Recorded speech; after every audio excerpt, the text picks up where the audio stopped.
जय हिंद दोस्तों। एक बार फिर से स्वागत है आप लोगों का आपके अपने YouTube channel M Shekhar classes पर। आज हम लोग करने वाले हैं लेक्चर नंबर 2 प्रकाश के परावर्तन का। जो हमारा चैप्टर चल रहा था क्लास 10th का फिजिक्स हम लोग पढ़ रहे हैं, प्रकाश का परावर्तन। इसमें हम लोग लेक्चर नंबर 1 हमने देख लिया था, ठीक है। इंट्रोडक्टरी वाला पार्ट हमने देखा था। आज कुछ हम दर्पण के बारे में बात करेंगे, ठीक है। दर्पण क्या है, कितने प्रकार के होते हैं, ठीक है। अकॉर्डिंग टू आवर सिलेबस हम देखेंगे दर्पण के बारे में, और गोलीय दर्पण का भी एक पार्ट हम लोग कवर कर लेंगे, ठीक है। तो बिना देरी किए हम लोग शुरुआत करते हैं। इससे पहले अगर आप लोग नए हैं हमारे चैनल पर तो चैनल को सब्सक्राइब जरूर करें, और क्लास 10th में अपियरिंग स्टूडेंट जो भी है उनको ज़रूर शेयर करें ताकि उन्हें कुछ फ़ायदा हो जाए। मेरा यही मोटिव है, ठीक है। चलिए आगे बढ़ते हैं हम लोग। आइए शुरुआत करें। तो दर्पण के बारे में जानने के लिए हम सबसे पहले जानेंगे कि प्रतिबिंब के बारे में। प्रतिबिंब किसे कहते हैं? अगर प्रतिबिंब जानना है तो सीधी सी बात है, सिंपल सी बात है कि प्रतिबिंब का मतलब होता है इमेज, यानी पिक्चर। पिक्चर भी एक प्रकार का प्रतिबिंब ही है। कोई भी बिंब, बिंब मतलब वस्तु, वस्तु का कोई फोटो बन जाना ही क्या कहलाता है? प्रतिबिंब कहलाता है।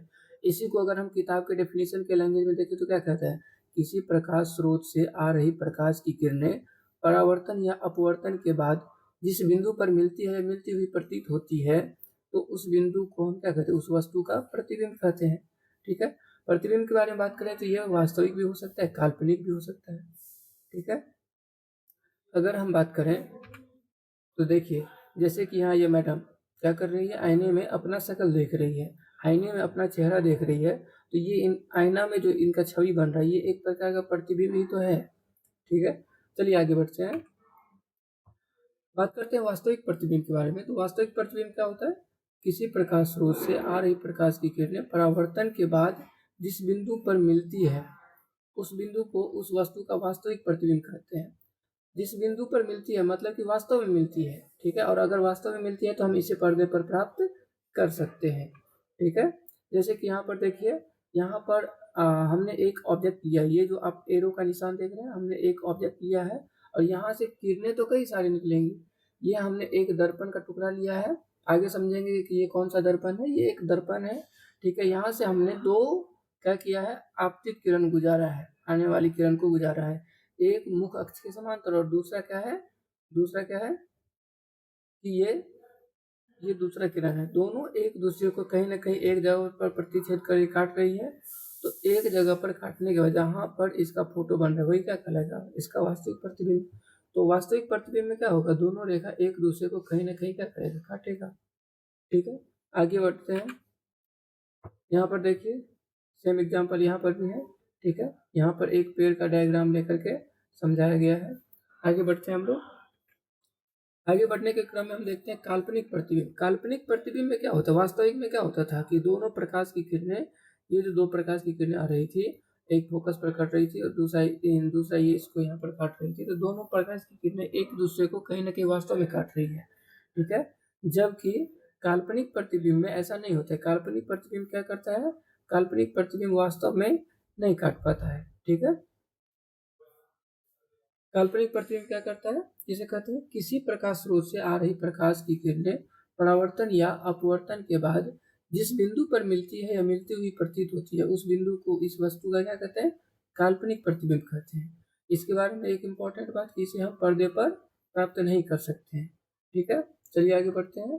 ये रहा हमारा काल्पनिक प्रतिबिंब। अगर यहाँ पर देखा जाए तो ये जो एरो है, ये जो तीर है, यहाँ पर हमने इसको एक कोई ऑब्जेक्ट मान लिया, कोई एक वस्तु है। यहाँ से दो प्रकाश की किरण गुजारे हैं। यहाँ पर अगर देखा जाए तो ये प्रकाश की किरण यहाँ से इस मिरर से, इस आईने से टकरा करके इधर रिफ्लेक्ट हो रही है, यहाँ पर भी ये इधर रिफ्लेक्ट हो रही है। वास्तव में कहीं नहीं मिल रहा है। तो हम क्या करते हैं? हम ऐसा इमेज कर लेते हैं, कल्पना कर लेते हैं कि हो सकता है ये ऐसे करके इधर इधर इधर आकर के ये दोनों प्रकाश की किरण इधर कहीं पर मिल रहा हो, ठीक है। तो हम ऐसा कल्पना करते हैं, इसी को हम कहते हैं वर्चुअल प्रतिबिंब, सॉरी वर्चुअल इमेज, यानी काल्पनिक प्रतिबिंब। कि वास्तव में नहीं मिल रहा है, हम कल्पना कर रहे हैं, तो काल्पनिक प्रतिबिंब, ठीक है। आगे बढ़ा जाए। अब बात करते हैं दर्पण के बारे में। दर्पण किसे कहते हैं? देखिए, प्रतिबिंब बनाने के लिए या प्रतिबिंब को देखने के लिए हमें सबसे पहले क्या चाहिए? एक दर्पण चाहिए। तो दर्पण के बारे में जानते हैं कि वैसा चिकना और चमकीला सतह जो प्रकाश के परावर्तन के नियम का पालन करता है तथा जिसका एक भाग अवश्य ही रंगा हो उसे हम क्या कहते हैं, दर्पण कहते हैं। जैसे कि ये हमारा दर्पण है, ठीक है, जिसमें हम रोज सवेरे क्या करते हैं, अपना चेहरा देखते हैं। अच्छा, अगर बात करें दर्पण के प्रकार के बारे में, तो ये समतल दर्पण होता है। ठीक है, आगे बढ़ते हैं। दर्पण के प्रकार के बारे में बात करें तो दर्पण 3 प्रकार के होते हैं, समतल दर्पण, गोलीय दर्पण और परवलय दर्पण। ये 3 प्रकार के दर्पण हमारे सामने है, ठीक है, समतल, गोलीय और परवलय, जिसमें अकॉर्डिंग टू आवर सिलेबस, हमारे सिलेबस के अकॉर्डिंग हमको ये समतल दर्पण और गोलीय दर्पण देखना है। परवलय दर्पण हमारे लिए इतनी आवश्यक नहीं है, ठीक है। परवलय दर्पण जो है वो हमारे सिलेबस से बाहर की बात है, तो इसके बारे में हम लोग बात नहीं करेंगे। आगे बढ़ते हैं, बात करते हैं समतल दर्पण के बारे में। क्या कहते हैं, तो वैसा दर्पण जिसका परावर्तक सतह समतल हो उसे ही हम क्या कहते हैं, समतल दर्पण कहते हैं। ठीक है, इसमें जो प्रतिबिंब बनता है वो हमेशा कैसा बनेगा, सीधा बनेगा, और सीधा बनेगा तो काल्पनिक और वस्तु के बराबर बनता है इसमें। ठीक है, इसके बारे में और कुछ देखें। ये जो हम दर्पण देख रहे हैं, ये समतल दर्पण का ही एक प्रकार है। ठीक है, जिस दर्पण का प्रयोग हम डेली लाइफ में करते हैं अपना चेहरा देखने के लिए, वो समतल दर्पण होता है। ठीक है, यहाँ पर देखिए समतल दर्पण को एक प्लेन के द्वारा समझाया गया है। ये जो P और Q है, इसको एक प्लेन के रूप में समतल दर्पण माना हुआ है। तो यहाँ पर देखिए जितना बड़ा ऑब्जेक्ट है इधर है, उतना ही बड़ा इसका इमेज भी बन रहा है। ठीक है, और एक और चीज इसके बारे में क्या कह सकते हैं कि ये ऑब्जेक्ट जितनी दूरी पर है उतनी ही दूरी पर इसकी इमेज अंदर ऐना में भी बनते हुए हमको दिख रहा है। ठीक है, आगे बढ़ते हैं। तो समतल दर्पण के बारे में कुछ विशेष बातें। क्या होता है, इसमें जो प्रतिबिंब बनेगा वो हमेशा दर्पण के पीछे बनेगा। प्रतिबिंब का आकार क्या होगा, वस्तु के आकार के बराबर होता है। प्रतिबिंब वस्तु की अपेक्षा कैसा होता है, सीधा बनता है। प्रतिबिंब पार्श्विक रूप से उल्टा होता है। अभी पार्श्विक रूप से उल्टा क्या होता है देखेंगे आगे। ठीक है, प्रतिबिंब आभासी होता है तथा इसे पर्दे पर प्राप्त नहीं किया जा सकता है। आभासी का मतलब है कि ये काल्पनिक होता है। आभासी मतलब काल्पनिक होता है। प्रतिबिंब दर्पण से उतना ही पीछे बनता है जितना वस्तु दर्पण से आगे होता है, और इसकी जो फोकस दूरी होती है वो क्या होती है, अनंत होती है। ठीक है, अब आगे बात करते हैं। हमारा दूसरा क्या था, दूसरा टाइप था गोलीय दर्पण। गोलीय दर्पण क्या होता है, ये दरअसल एक खोखले गोले का भाग होता है। ठीक है, अब ये खोखले गोले का अगर भाग है, ठीक है, तो अंदर से क्या है, बिल्कुल ये खाली रहेगा, और बाहर से क्या होगा, बाहर से क्या है, हम ये इसके दोनों तरफ एक एक सतह ले लेते हैं, और इसको क्या करते हैं, एक तरफ अंदर की तरफ से और एक तरफ बाहर की तरफ से हमने क्या करते हैं, कलर कर दिया। ठीक है, क्या होता है, ऐसे दर्पण होते हैं जिनका परावर्तक सतह एक गोले का हिस्सा होता है। इन्हें उनकी परावर्तक सतह के आधार पर दो भागों में बांटा जा सकता है, और इसको हम क्या कर सकते हैं, दो भागों में बांट सकते हैं। आइए आगे समझते हैं। ये देखिए हमने ये क्या किया, मान लीजिए कि हमने ये एक गोलीय दर्पण लिया। ठीक है, गोलीय दर्पण अगर हमने लिया तो इसको अगर हम बांटना चाहें, इसको हमने क्या किया, दो टुकड़ों में अगर तोड़ दिया, इसको हम बांटना चाहें तो हम इसको कैसे बांट सकते हैं, इसको हम ऐसे बांट सकते हैं, और दूसरा टुकड़ा ऐसे हो सकता है। ठीक है, ये दो टुकड़े हो सकते हैं। अब दोनों टुकड़े अलग अलग हो गए तो हम क्या करते हैं, दोनों टुकड़े पर अलग अलग तरीके से, दोनों पर अलग अलग सरफेस पर हम क्या करते हैं, कलर कर देते हैं। इसमें ये बाहर में उभरा हुआ भाग है तो उस पर कलर करते हैं, और इसमें अंदर की तरफ कलर कर देते हैं। ठीक है, अब जिसका परावर्तक सतह अंदर की तरफ है, मतलब जो ऐसे घुमा हुआ है और बाहर की तरफ कलर किया हुआ है, तो इस प्रकार के दर्पण को हम कहेंगे अवतल दर्पण। क्या कहेंगे, अवतल दर्पण।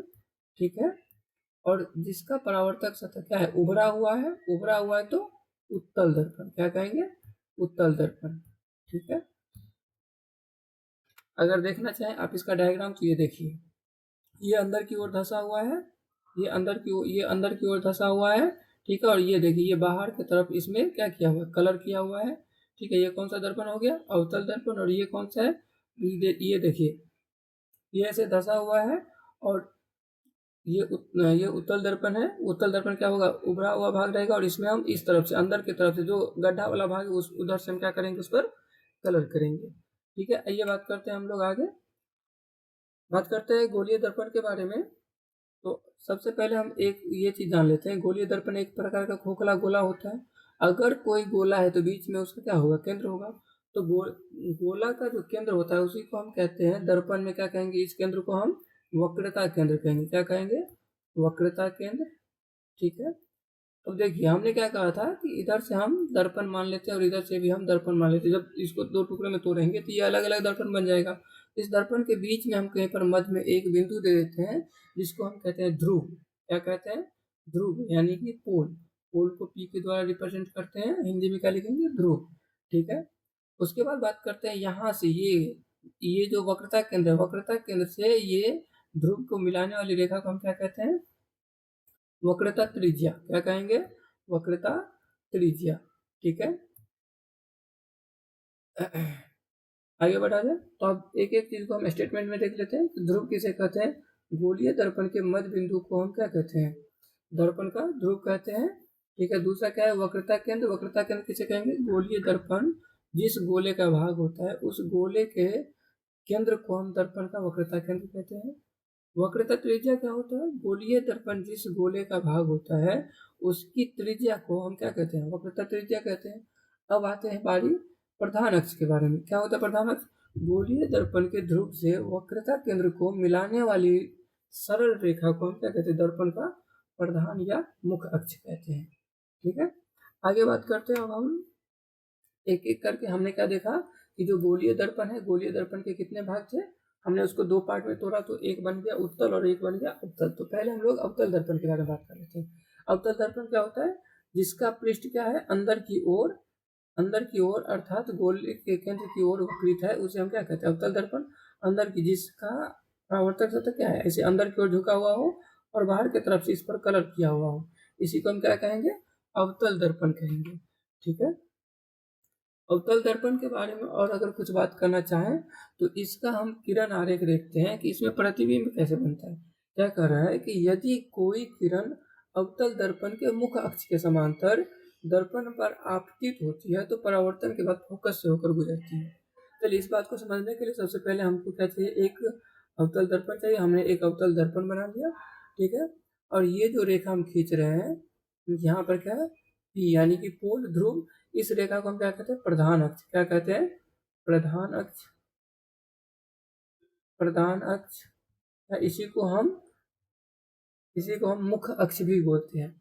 तो इनका कहना यह है कि अगर कोई किरण जो है ये मुख्य अक्ष के समांतर, यानी मुख्य अक्ष के जैसे, मुख्य अक्ष के बराबर में कोई किरण अवतल दर्पण पर पड़ती है तो वो इस दर्पण से टकरा करके जहाँ से लौटती है उस बिंदु को क्या कहते हैं? फोकस। तो ये परावर्तित होने के बाद कहाँ से गुजर रही है?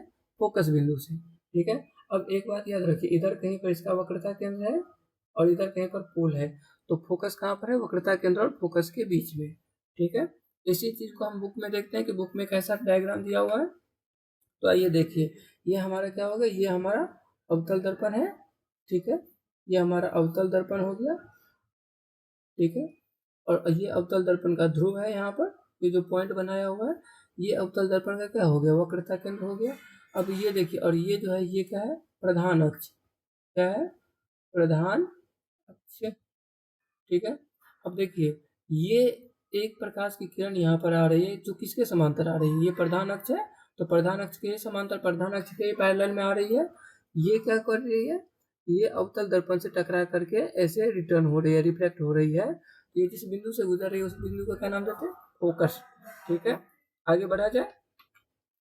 चलिए आगे बढ़ते हैं। दूसरा किरण आरेख क्या कर रहा है कि यदि कोई किरण अवतल दर्पण की फोकस की दिशा में आपतित होती है तो परावर्तन के बाद मुख्य अक्ष के समांतर गुजरती है। देखिए कुछ नहीं, सिंपल सी बात है। हमको सबसे पहले एक अवतल दर्पण चाहिए। ये अवतल दर्पण का कहीं पर क्या हो गया? हमने क्या मान लिया? ये फोकस मान लिया। और इधर कहीं पर इसका क्या है? वक्रता केंद्र है। अब क्या कह रहा है? इनका कहना ये है कि अगर, नियम का कहना यह है कि इससे पहले हमने क्या देखा था कि जो आपतित किरण है वो मुख्य अक्ष के समांतर आ रही है। अब क्या कह रहा है कि अब मुख्य अक्ष के समांतर नहीं आ रही, फोकस पर आ रही है। तो अगर ये फोकस के बिंदु से आ रही है तो ये क्या होगा? मुख्य अक्ष के समांतर ऐसे रिटर्न हो जाती है। इसी चीज को हम सिलेबस में देखते हैं। तो बुक में हमारा ये डायग्राम रहा एनसीईआरटी में। ठीक है। यहाँ पर क्या है? ये एक अवतल दर्पण है और ये अवतल दर्पण का क्या है? ये क्या है? प्रधान अक्ष। ये क्या है? प्रधान अक्ष। ठीक है। और ये देखिए प्रधान अक्ष पर ये इसका फोकस बिंदु है। फोकस बिंदु पर क्या है कि प्रकाश की किरण आ रही है तो प्रकाश की किरण आकर के इस बिंदु से यहाँ पर क्या हो रही है, अवतल दर्पण से टकराती है और टकरा करके ये सीधे ऐसे रिटर्न हो जा रही है। अच्छा, ये जो रिटर्न हो रही है ये देखिए तो मुख अक्ष के समांतर ही लग रही है ना। ठीक है, तो ये चीज तो कह रहा है कि अगर अवतल दर्पण पर आपतित किरण जो है फोकस पर से टकराती है तो क्या होती है, फोकस बिंदु से आती है तो क्या होती है, दर्पण से टकरा करके मुख अक्ष के समांतर ये गुजर जाती है। आगे बढ़े। अगला हमारा अगला हमारा किरण आरेख क्या है, ये कह रहा है कि यदि कोई किरण अवतल दर्पण की वक्रता केंद्र की दिशा में आपतित होती है तो परावर्तन के बाद वापस पुनः वक्रता केंद्र की दिशा में ही चली जाती है। मतलब कुछ नहीं, इनका कहना ये है कि ये हमारा अवतल दर्पण है, ठीक है, यहाँ कहीं पर अगर इसका वक्रता केंद्र है, ठीक है, तो यहाँ पर हमने क्या किया, वक्रता केंद्र से क्या हुआ, प्रकाश की किरण को गुजारा, तो ये यहाँ पर आकर के आईना से टकरा गया। अब इससे टकराने के बाद फिर वापस ये इसी डायरेक्शन में, इसी रास्ते से रिटर्न हो जाएगी। ठीक है, ये चीज हमारा, ये देखिए हमारा बुक ने इस चीज को दर्शाया हुआ है। आगे बढ़ा जाए। आगे क्या कहते हैं, यदि कोई किरण अवतल दर्पण के ध्रुव की दिशा में आती है, अभी तक हम क्या बात कर रहे थे, हमने बात किया था कि फोकस पर आया था, अभी तक हमने क्या बात किया था कि अवतल दर्पण के फोकस पर कोई किरण आ रही है, ठीक है, वक्रता केंद्र पर कोई किरण आ रही है, लेकिन अब कहाँ पर आ रही है, फोकस पर, यानी अब कोई किरण कहाँ आ रही है, फोकस पर, तो ये जितना एंगल के साथ इधर आती है उतना ही एंगल के साथ इसी दिशा में, इधर से आया तो इसी दिशा में क्या होगा, लौट जाएगा। तो क्या कह रहा है, यदि कोई किरण अवतल दर्पण के ध्रुव की दिशा में आपतित होती है तो वह दर्पण के उस बिंदु से टकराती है और वहीं से क्या होती है, वही दिशा में क्या होती है, समान कोण पर परावर्तित होती है, जैसे कि वह एक समतल दर्पण पर टकराती, जिस प्रकार से समतल दर्पण पर टकराती थी प्रकाश की किरणें, जितना एंगल के साथ उतना ही एंगल के साथ वो रिटर्न हो जाती है, उसी प्रकार से यहाँ पर अवतल दर्पण में हो रहा है जब प्रकाश की किरण अवतल दर्पण के ध्रुव से टकराती है। अगर यही डायग्राम हम बुक में देखना चाहें तो ये रहा हमारा डायग्राम। ठीक है, यहाँ पर क्या है कि ये देखिए, ये हमारा प्रधान अक्ष हो गया या मुख्य अक्ष हो गया, ठीक है, ये मुख्य अक्ष हो गया। अब मुख्य अक्ष के बारे में बात करें, ये क्या है, ये आपतित किरण, ये आपतित किरण क्या कर रही है, ये देखिए यहाँ पर क्या है, ध्रुव है, ध्रुव से टकराया और ध्रुव से टकराने के बाद फिर ये इधर रिटर्न चला गया, तो जितना एंगल इन दोनों के बीच में था, आपतित किरण और ये मुख्य अक्ष के बीच में, उतना ही एंगल, उतना ही कोण, ये क्या है, परावर्तित किरण और मुख्य अक्ष के बीच में, ये चीज कह रहा है हमारा चौथा नियम। ठीक है, बाकी अवतल दर्पण